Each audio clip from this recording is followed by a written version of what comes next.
So I've got a few questions here. I'm going to answer these. The first one is, what is truly different between military and recent civilian rule? Since the military had so much power before, it's not obvious what the implication is for the everyday Myanmar person. So that's a good question.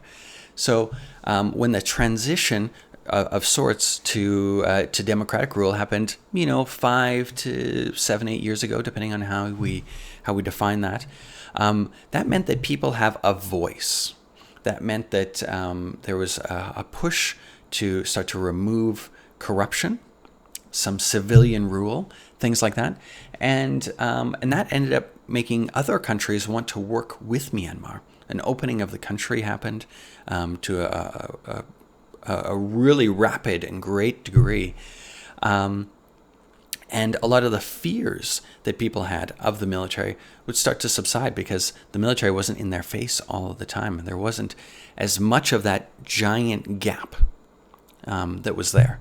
Now, the military certainly still played a big role in the government, but really a behind-the-scenes sort of role. And as people's lives, to a great degree, for many people, not all, but many people were getting better, it just wasn't a thing that people were thinking of.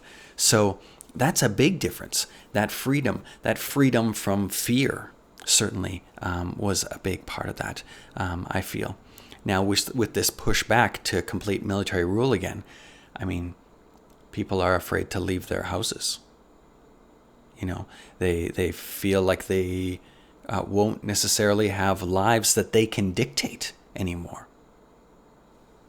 So, very, very big question. Hopefully a little bit there for you.